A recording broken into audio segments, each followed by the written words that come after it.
to the debut show, movie reviews and stories from the Bear Cave. Today, we're actually going to be talking about a movie that has garnered worldwide cult status. They consider it to be the biggest cult film ever. That's kind of up for debate. I mean, yeah, Boondock Saints is the movie that we're going to review, and I am a personal big, huge fan of it. I consider it in my top 5 movies, and so forth. But some people will say that Boondock Saints is number 1. Some people will say that Rocky Horror Picture Show is number 1. It's up for debate, but it's a different genre, which we'll get into in another show about Rocky Horror Picture Show. In the meantime, we're going to talk about Boondock Saints, the first movie. And I'm going to actually have somebody here with me. I got Kyle here with me, the host of Jew Beard Podcast, and also co-founder of Jew Beard Productions, and along with his partner that shall not be named at this time, Kyle from Jew Beard Podcast, also the executive producer and co-founder of Jew Beard Productions, sitting in with me to review this movie called Boondock Saints. Another movie. I am considerably younger than you, so I do not know as much about Boondock Saints. I saw it when I was like really young. I was crazy young. You saw it at least when you were a teenager. I saw it when I was 21 years old. All right, you saw it when you were 21 years old. And I'm freaking aging myself here, man. I saw it when I was not interested in anything in the world except for pretty much getting bad girlfriends and making bad decisions. So I didn't give any shit about movies. Well, I'm freaking 38 years old, and I'm still going after bad women and making bad decisions. So what's your point of this? Okay. Basically the movie I remember about Boondock Saints was watching it Friday nights on USA Network, which they had the show Up All Night. Are you showing your age on Up All Night? Oh, yeah. Yeah. I'm showing my age. Everyone's like, USA, that Law and Order channel? They're like, no. They used to show Up All Night and show movies on there. No, they always show criminal intent and people getting raped. Back then, before they showed people getting raped. It was Law and Order like every day. I know.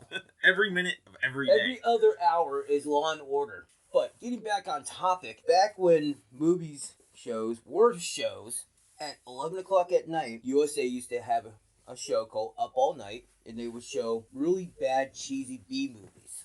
And it was hosted by Rhonda Shear on Friday nights and Gilbert Gottfried on Saturday nights. I know Gilbert Gottfried. I have no idea who the heck Rhonda Shear is. Rhonda Shear is just... How can I describe Rhonda Shear? Was she in movies, or is she just like one of those TV persons? Oh, she was a softcore B-rated Skinamax type deal.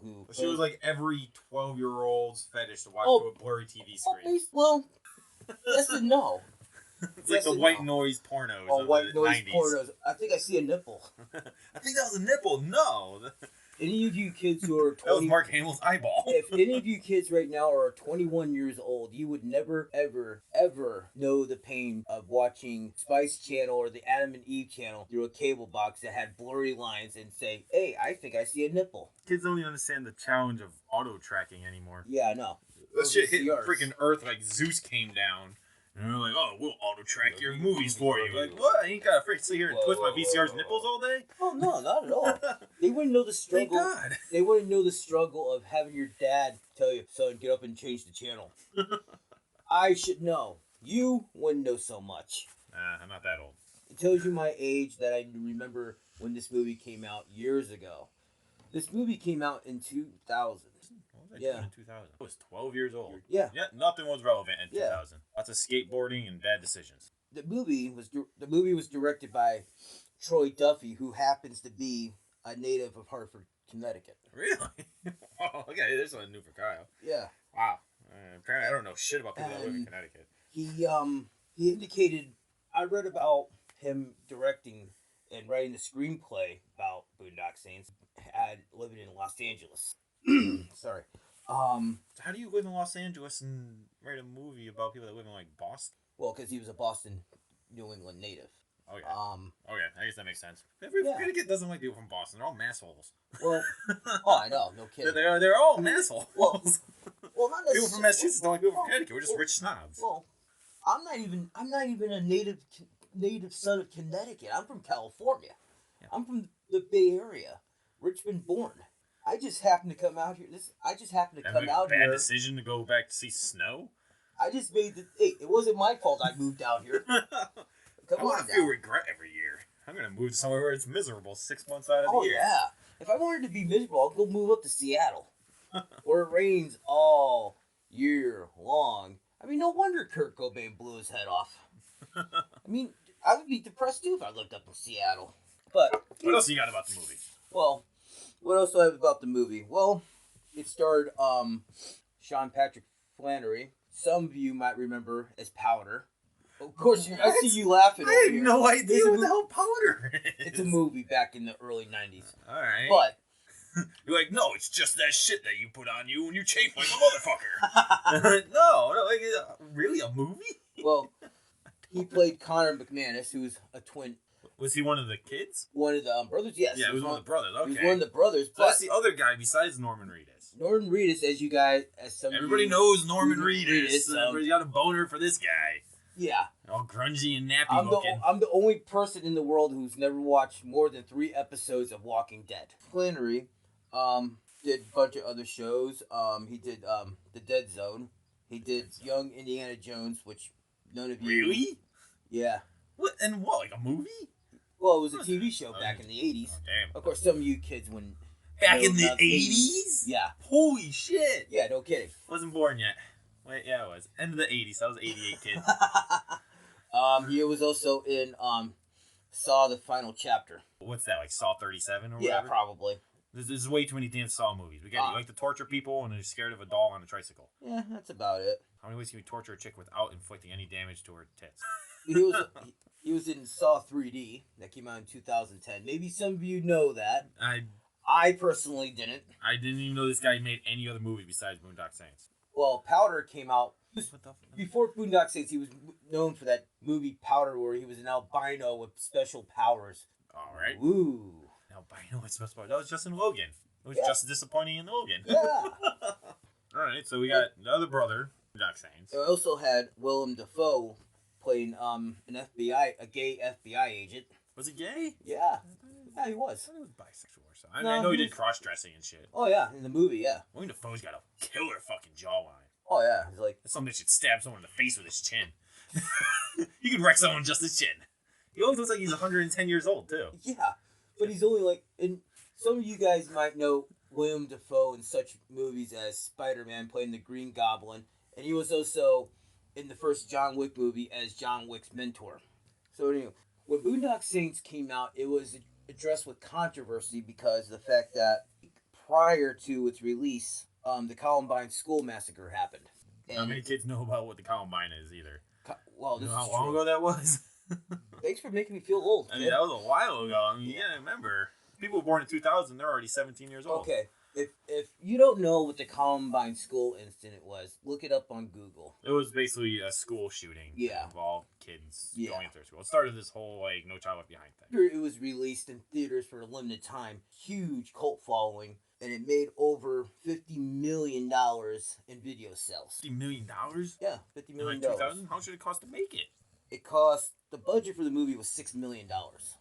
But I'll get No wonder into... freaking Norman Reedus didn't do shit until Blade 2. I will get into that later, because huge profits that made from the movie sales caused, which I'll get into. About the movie itself, basically the plot is 2 Irish-American brothers who are twins. What had happened was they were out on St. Patrick's Day getting all drunk, too-da-la-la-la, and Singing great sea shanties and Oh, being yeah. Irish and they making were stupid decisions. hanging out there at a bar, and Russian mobsters show up, and a brawl happens, and so forth and so forth. There was a lot of ball kicking. Oh yeah, absolutely. Lots of ball kicking. Oh yeah. Every stool got broken. The windows were fine because Chuck Norris wasn't there. So, Well, if Chuck Norris was there, he'd wipe them over with a single roundhouse kick, now 15 windows. He would hit 12 buildings with one guy. and not break a single window. But it would also have had 97 camera angles. Yeah. With only one cameraman. Slow, and every one of those cameras would go very slow. Exactly. But of course, Chuck Norris would kick everybody's ass, break down 12 buildings, and not a single glass. Now, basically, the plot line for Boondock Saints was, it had a lot of religious ramifications to it too. It was basically the twins had dueling dreams. They were dreaming the same thing, and they hear the voice of God into their voice of God, and they wake up simultaneously from the dream, and they get baptized as God's vengeful striking hammer to cast the wicked out. These some bitches turn into the Irish Punisher. Basically, yeah. That's what it turns into. Yeah. With And he less also guns and less murdering child rape. Yeah, he also says, "You and your fucking rope." Ropes are important, man. You'll need a rope. And eventually they bring in their buddy Rocco, who was played by David Del Rocca. Oh, that's convenient. Oh yeah, who happens to be one of the director's best friends too. Who happened to be a bartender at the time it started. So Rocco, but some of them might remember who've seen the movie. Some comical aspects to the I will get into right now. The infamous cat scene. That went on so long. Why did that whole freaking apartment and the cat scene have to be so long? I have no idea, but the whole cat Rocco getting drunk and eating pizza and going on a rant about his his whore girlfriend basically, and he freaking had the gun there and slams the table and the cat goes flying to the wall. Yeah, but see, you kill a cat, you don't have to kill 500 people. Kill a dog, you gotta kill a whole city. Oh yeah, but with the cat, I couldn't help but laugh about it because it's just a comical aspect of the chances of that ever happening. Yeah. I'm being sidetracked here, so let's get back to the plot of the movie. Basically, what the brothers do is they go after all the criminals, mob underworld, whether it be Russian or Italian. Now, their buddy Rocco was a package boy, Yakuza mob, which was based out of Boston. Basically, he was a freaking really, really expensive FedEx. Yeah, basically. And they started going after more reliable than FedEx. Yeah, and they also in the movie was Billy Connolly, who played El Duce. Yeah, basically El Duce. El Duce. Yeah. When did they think of that? They were both sitting there, directors and producers, sitting in the bathroom. And they did El Duce. Well, the guy who they're like, so well, the director who Troy Duffy, the director, also wrote the screenplay for this movie. And at the time when he was selling the screenplay, it happened to be the hottest screenplay around, and there was a bidding war between Paramount, Miramax, and I believe Warner Brothers. He ended up selling the script to Miramax for $500,000. $500,000. I'm gonna say $500 million. Fuck, do we have a bill? Yeah, no kidding. For $500,000. It's called retirement, motherfuckers. Oh, yeah. Done. Absolutely. So, now, some of you have seen this movie, and some of you may not. I'm not going to get into much more detail about the movie. I would highly recommend seeing this movie. What it impacted on me, why it was such a big influence to me, was seeing vigilantism at its best. It makes you want to think, what could I possibly... It makes you want to pick up a gun and start shooting people who just do random stuff and get away with it. I mean, in a way, and at the same point, it's a fantasy. Probably not the best idea. Don't pick up guns and go start shooting random fucking criminals. I am not. Because you're going to die. And I'm not. Just plain and simple. You're going to die. There's more cops than you. You're not escaping. On a side note, I do not condone random acts of violence and murder. Or be it a vigilante. It's not like Batman does it. None of us are Batman. We're not rich enough and we're not trained enough. Nope. No, we're not. And he doesn't kill anybody according to people, but he kills everybody. What I got from movies, because I come from an Irish descent. Mm-hmm. It was cool to watch a movie about an Irish culture. And I like action movies. And it was more relatable because it wasn't about, like, say, Batman. He was a billionaire. I'm not a billionaire. I love Batman stuff, but I can't relate to it. It was more just average guys doing shit. Well, it was a different kind of vigilante movie because you had vigilante movies from the 70s, like Death Wish with Charlie Bronson, which is another great movie. Now, when they tried to make the film, originally Miramax gave Troy Duffy a budget of $15 million. But unfortunately, the director, Troy Duffy, and Harvey Weinstein kept clashing over who they wanted to cast in the role. Now, originally, Troy Duffy wanted Stephen Dorff and Mark Wahlberg to play the brothers McManus. Was this like near Marky Mark era? This was after. Yeah, okay. It was after This was Marky after. Mark. It was after like underwear modeling and all that stuff. And Wahlberg passed it over to go do Boogie Nights, which Mark Wahlberg's a great actor. Boogie Nights. Boogie Nights was a good movie. Boogie Nights was a good movie if you get past the whole cheesy porn 870s thing. It wasn't aimed towards guys that were 18, 19 years old. It definitely had that like preteen to late teen female. Yeah. Bring your girlfriend to it. It's Mark Wahlberg movies. You all just want to see Mark Wahlberg anyways. Fuck it. And he's the only asshole that gets every freaking girl he wants. And he also his first choice, two choices was Billy Conway and Kenneth Bra, whoever the hell that is. Billy Conway. Billy Conway, yeah, the comedian. Really? Yeah. Comedians don't always work as actors. Yeah, but you've seen the movie and it worked out great for him. Yeah. He also wanted Brandon Fraser, Nicky Cat, and Ewan McGregor. What the fuck was he doing back then? Ewan McGregor was doing Star Wars. Yeah. Besides that, he was also in Black Hawk Down. No, that's about all I really. But he wouldn't fit the role. He doesn't. He looks Italian. But it's crazy. It was crazy because the director sought out other actors besides his final choice, Willem Dafoe. He sought out Patrick Swayze to play the FBI agent Paul Smector. Could roadhouse that bitch. Yeah, but could roundhouse kick somebody. Yeah, but could you see Patrick Swayze playing a gay guy? Did it before playing Tu On Fu. Yeah, he played a crossdresser. And he's the easy eye candy for women that have to go see this weird movie. But Swayze, he was shredded. Believe it or not, Miramax, Sylvester Stallone. Okay, could have Rockied somebody. Yeah, but I love Sylvester Stallone. I love watching him blow shit up. I didn't care if he walked in there dressed like Rambo. But can you see him playing a gay FBI agent? Fuck it, why not? The biggest. We should know he's the top. Hey yo. Yeah, I can see him go. Hey yo, I'm Paul Smegger, FBI. Yo, hey yo. But it would have sold. I mean, it would have been like huge. And also, before Willem Dafoe got the role, they also considered Bill Murray, Mike Myers, Kevin Spacey, or Robert De Niro. Now, I can actually see Robert De Niro playing that role. I can't see De Niro as cross-dressing or dancing in the road. Well, there wasn't really any dancing. Yeah, I can't see him doing that. He doesn't have that. I mean, he has that like crazy mobster hitman feel, but he doesn't have that like trickle over the top. It doesn't really strike me as someone that could do it. Now, Miramax pulled out of the project because of contract disputes and production. It kept being put off because it was supposed to be filmed in 1997.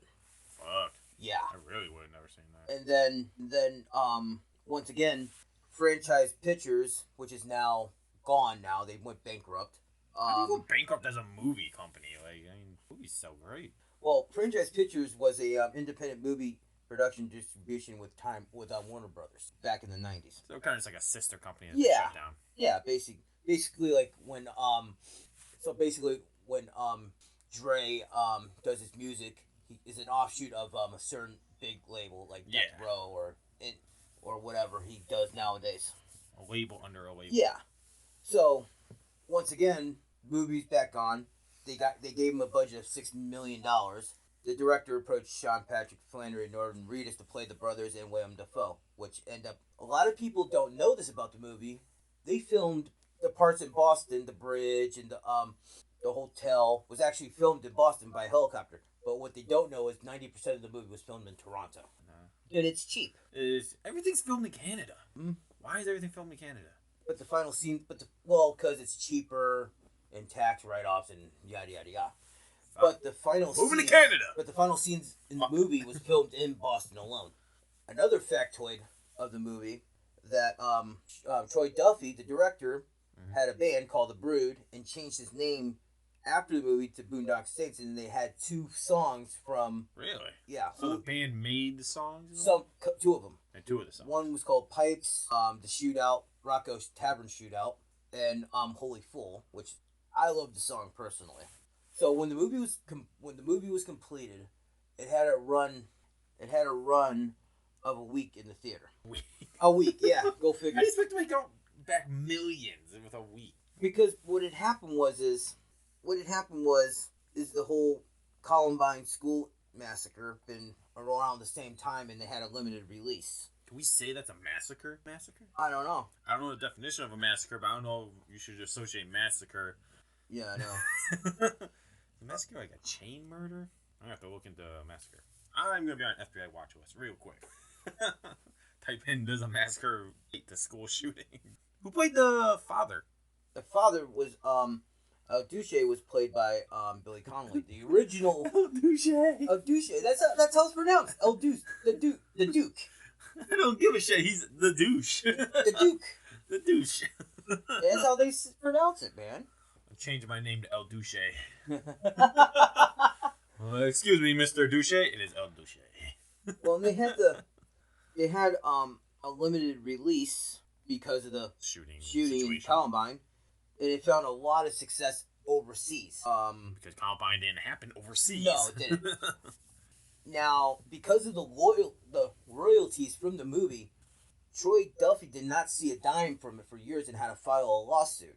They sued Franchise Pictures because of that. What else went on in the movie? So they went through this whole movie. They went through like 13 different random cast people. I don't know where the hell they found Norman Reedus besides in a ditch in Germany somewhere. Yeah, probably. They found this other guy being in powder. I don't know. I'm going to Google powder later and then filter through the 5,000 images of cocaine, and then I will finally find It has nothing to do with cocaine. That's the crazy part. When I first saw the movie Powder, I'm like, hey, cocaine. It could be a mobster movie. It was the exact opposite. Well, I'm going to have to find Powder, download it, and I'll watch Powder and see what this guy's doing. This guy didn't do anything else. Yeah. So ultimately, they did this whole movie. What would you have done to make it better? Every movie can be better. How would I make Boondock Saints better? You think like a better budget would help it or hurt it? Like if they were able to have like better video quality and everything, you think it would make it better? Personally, if you had a bigger budget in the movie, it probably would have hurt it. My opinion. Kind of got rid of that B-rate feel. I kind of liked the B. It didn't feel like a B-rated movie to me when I first saw it. But at the same time, you can say it was a B movie. It had that feel of the 70s. That's 70s. Yeah. You definitely tell it was a 90s flick. Okay, wait, lots of wool overcoats? Yeah. You know it's a 90s movie when everybody's wearing wool overcoats. Or pea coats, whatever. Pea coats, trench coats, whatever. Whatever they are. Or crazy ass freaking long-haired mullets. Oh, God. Everybody has a ponytail or a mullet? No, actually no, the brothers didn't have ponytails or anything like that. Rocco, on the other hand, played by David Del Rocco. Go figure. David Del Rocco. Made it simple. Had a mullet. Well, the mullet. Well, he had the Edward James Olmos mullet. Slick back hair mullet. See, I think the movie would have... When I watched it, it just doesn't... I don't know, it feels empty at spots. Like, there could have been another 5 or 6 scenes that would have led up to where it was. Mm-hmm. It's just too much of it. It seems like it stopped. Well, I love the movie. It's just you hit points where you're just like, wow, I could really wish I could jump like 10 minutes ahead. Well, he had to cut a lot of it out. I've seen the deleted scenes in the movie, and there were some scenes that should have been kept in the movie. Some were taken out that would have dragged the movie out. When they released the unrated movie in 2006, right before the sequel came out, the Boondock 2 came out, the whole scene where they're coming through the ceiling to Copley and shooting the Russians. Yep. Spoiler alert, by the way. Dude, no, short on that one. They had to cut out the scene because of the blood splatter and spray and stuff. Like all the gore was just too much. They would have, if they released it as is, it would have been NC-17. And that's a harder demographic to really dig into. At the same time, you're shooting people in the head. But at the same time, you had Scarface that came out in the 80s where the guy getting chainsawed in the head. And they didn't cut that out. No. All you see was a flood of blood flow going down the guy's face. But you don't actually see the chainsaw come down. But you know what's going on. Yeah. A little blood splatter, they give it an NC-17 rating. But what people don't know about this movie is Ron Jeremy is in this movie playing an underboss for the Italian Mafia. Really? Looking like Elvis. Really? All right. Well, good for Ron. Was it skinny Ron Jeremy or fat Ron Jeremy? Oh, it was fat Ron Jeremy. He was skinny for a little bit. Yeah, for about a hot second when he knew how to blow himself. Yeah, that's about it. Yeah, that's the only thing he's famous for, being fat, hairy, and that's about it. It's the life of a porn star, man. But here's the thing about Ron Jeremy. A little side note about Ron Jeremy is he's done quite a few mainstream movies. He was in the original Ghostbusters movie, but his scene was cut out. He was in the movie Ronin, his scene was cut out. Huh. He was in the movie Crank, Jason Statham. Yep. Which we'll get into later on, which also... It's stated another actor that we'll go over, and then other movies that he's done. That are now considered cult classics. Along with the Jason Statham music video. Jason Statham music video. Oh, man. See? Joe knows a lot about movies and older things. I am a internet person. I follow everything on the internet. Jason Statham's first job. He's an internet geek, by the way. I am. I'm obsessed. Jason Statham was in a music video as a background dancer. He was painted gold, wearing a Speedo, and he was the background dancer. Well, this is really bad CGI. It's hilarious. This must have been before he was famous. This was back when he was a Olympic diver. He was also before he was on the soccer He was also a model too. Yep, and he played soccer. Just like Vinny Jones. Well, Vinny Jones. But yes, he is not a good dancer. Just always remember that. If anybody ever meets Jason Statham, tell him Kyle from Jew Beer Productions said he's not a good dancer. Now I gotta YouTube this video now. I'll send you the video. I gotta watch this video. But back to Boondock Saints. Yeah. We're getting distracted, and that's pretty much all I ever do with people. Oh my god. Welcome to the inside of my brain. Yeah. So out of the whole entire movie, besides Ron Jeremy and his giant package, which he didn't show in the movie. Well, okay, then there's a reason to watch it. You're not gonna see Ron Jeremy swinging like a baseball bat. So swinging away baseball bat. That's great. Out of the whole movie, if you had to rate it 1 to 10, how many Irish hookers would you give it? Now I've heard of a rating system like stars and thumbs up, but Irish hookers, this is a first. I would give it 9 Irish hookers. 9 Irish hookers? In my personal opinion, because the movie is in my top 5 all-time favorite movies. I would give it like 3. I'd give it about 5.5. I'm gonna throw a half one in there. She's naked. There's a few naked. Well, there's only one nude scene in there. I find it funny because there's 2 porn stars that are in the movie. Neither of them are naked. Well, one of them is partially naked. All you see is boobs. I've seen, when they re-released Boondock Saints in 2006, the unrated director's cut in the theater, seeing Gina Fine's boobs on a big screen is big. Changed the world. And Rocco's copping a feel in the nudie booth. Spoiler alert, by the way. Ron Jeremy dies in the nudie booth. Spoiler alert. Like you guys haven't already know this who hasn't seen the movie already. You see him copping a feel and him closing his legs, and you see Norman Reedus look over and you see Sean Patrick Fenley and says, "What the fuck are you doing?" I'll tip, and Rocco out of the blue says, "I'll tip her." What was your thoughts of the whole movie? I like the movie because I come up from a generation watching older movies. I have 4 older siblings that watched all the older movies. I like the style of it, and I like the fact that there was like an Irish culture. Not much on religion, so I didn't give one flying shit about the religious stuff. The closest thing I get to liking Jesus is Buddy Jesus and George Carlin. Alright? So it's not really helpful. And, I mean, gun scenes. I like fighting movies. Yeah. I like action. William Dafoe did a great job in the movie. That was the first movie I saw William Dafoe in. He was in stuff probably before, but I was outside playing with my G.I. Joes and skateboarding. G.I. Joes and skateboarding. So I didn't care. And I thought it was a great movie. I just wish it had more. Because when you watch the whole movie, you really don't know the characters. You don't get to really know Rocco. You get like a little skimpy profile of them. You don't get to know the brothers too well. And it comes to an end. It definitely sets for a sequel. The second movie. Which is like, what, 10 years later? Yeah, because of, which is funny because... Well, you don't know what the hell's going on until 10 years later. What had happened was... That's not a cliffhanger, that's suicide. No, what had happened was the original plan was he wanted to do a sequel right after the movie. But unfortunately, franchise studios would not release the sequel and royalties. So Troy Duffy had to sue to get his royalties and the rights for the sequel, which he eventually won the rights to and made his sequel. Now he went through 10 years of litigation. Yeah, and he probably made the sequel. Now here's the thing: when they make the third one, he says he wants to make a third one. We haven't heard jack squat. We can't make a third one. Norman Reedus is too busy murdering zombies with one arrow. Yeah, and he can't cut the hair. Yeah, don't even ask. Don't even go into that point. We're not even talk about that. And Norman Reedus wants to make the third one, but he'd have to cut his hair and take a shower. Yeah, I know. That's against the rules of being in a zombie show. Yeah. So you can't do it till he's done with the zombie show. Yeah. So if AMC's listening, kill off Norman Reedus and we'll get a Boondock Saints movie. Yeah, we're literally waiting for him to die. He basically looks like something that right now he looks like something that crawled out of a freaking Louisiana bayou, stinking all to be damned, and killing people with one arrow.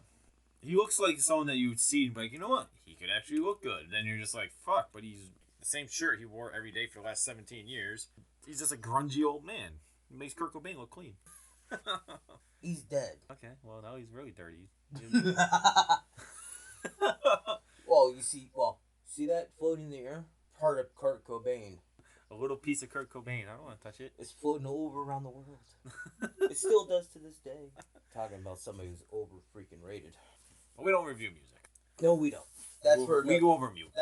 That's Somebody else wants to review music and you want to be on the channel, then shoot me an email. Yeah, there you go. I'll probably shut you down anyways. Yeah, because I'm going to shoot you down because you don't know what you're doing. Yeah. You would give it 9 Irish hookers. Mm-hmm. I'd give it 5.5. And a bottle of Jameson. No, I ain't giving them that much money. Tom or do? I'm not just the Jew part. Oh, Jew beer's on a budget. We have a Jewish owner, so yeah, it's cut out. So basically, budget is like 5 cents. So basically, it's bottom shelf Irish whiskey. Exactly. Which I have no idea was bad like 13 years ago. Yeah, or more like 17 years ago when they stopped making the permafrost. All right, so over ultimate review, should people view it? I think they should. Oh, I think absolutely. People should watch it. If you haven't watched it, you should go see it. Being somewhere around at some point, sit around with your friends, get drunk and watch it. It's probably more fun. Yeah. Get more in the spirit. Punch your friend in the face. As a disclaimer, when you watch this movie with your buddy, please do not get matching tattoos. Yeah, don't do the tattoo thing. Definitely don't get the big one from the second movie because you're just gonna regret it. I mean, don't get me wrong. The ones on the hands, the ones on the fingers, yeah. I mean, small and unnoticeable, but even still, that phase. It's not gonna look good on your Instagram. It's not gonna look good on your Facebook. You're not going around shooting people. We already went over this. Don't be a vigilante. Yeah, I don't condone it. It's well worth seeing. Mm-hmm. That sums up pretty much our whole series and our opinions and reviews on Boondock Saints. If you guys have any comments or questions about the movie, feel free to hit me up on. Write them down below. There's a whole comment section below us. Yeah. If this was a video, you'd see my fingers pointing at a fake comment section. Yeah. But you can't see it. Right. Someday we will do videos. We'll do a video podcast and maybe have some more special guests on here. We will have alternating special guests. I am not going to be the only one on here. I am a busy person. I have all kinds of crap to do, and I do not always have time to be on shows, even though I love talking on shows. Oh, absolutely. Well, I might even have California. Yeah, there you go. Maybe we'll go out. You want to Skype a show? Joe will Skype a show with you. Absolutely. And we'll talk on Skype and we'll be able to go over whatever. We will be posting on our Facebook channel about up and coming shows. That's my duty. Absolutely. So we have topics that will be coming up. Maybe we'll shoot a commercial. I'll torture Joe. We'll see how much hell we can put Joe through. For me in a commercial. Yeah, that could work. If you want to see Joe reenact the Barbie scene from Britney Spears music videos. Apparently Joe's not a fan of reenacting the Barbie scene, but I don't care. Doesn't matter to Kyle. So basically other executive producer who shall name nameless at this time shall make me do this Barbie scene. I'm 50% owner. I get decisions too. If these two... It ain't no 49-51 shit here. If these two numbskulls think I'm gonna freaking dress up like Britney Spears in a Barbie freaking video, they got another thing coming. He's totally gonna do it, don't worry. Oh, hell no. I'm pulling my creative... That's right, I don't have creative control. Shit. Not yet, anyway. I haven't negotiated that part of my contract yet. Not yet. I get a penny a show. That's about it. Lots and lots of angry masturbation. Okay, if you guys didn't hear that, just snurf my soda. It was violent. It was dry, too. So much blood.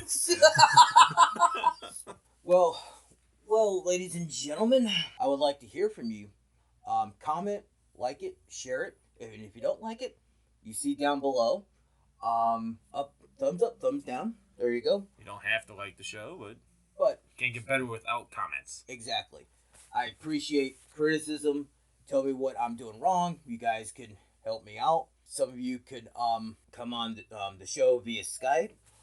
Some of you can email me suggestions, and I'll answer questions. Pick a movie. If we haven't seen the movie, screw it. Well, I guess we'll watch it and we'll... Pick a movie. Any movie. It can be horror. It can be comedy. It can be black and white. It can be drama. And it could be a romantic movie. It doesn't matter. My Little Pony. I'm not watching it. Joe's watching it. I don't care. I'm not going to...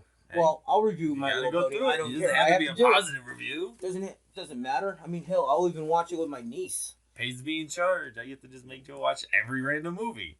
Yeah. Thanks. Email the channel. Yeah, thanks, boss. I don't care what you said in that way. So yes, subscribe to my podcast. Subscribe to Jewbeard Productions. Make sure to listen to Kyle's show, Jewbeard Podcast. Yeah, tune in. We talk about really things that aren't exactly standard in life, but I might even make an appearance on Jewbeard Podcast. Who knows in the near future? But tell your if you friends. get 100 views on Joe's page, I'll send you a picture of Joe in a bikini. It'll be horrifying, but it's great. Show your friends. It'd be great on one of those drunken nights to show your friends. But yeah, share the hell out of this. Give me some comments. I respect criticism. Tell me what I'm doing wrong. Tell me what you like. Tell me what you dislike. Have a good one, folks.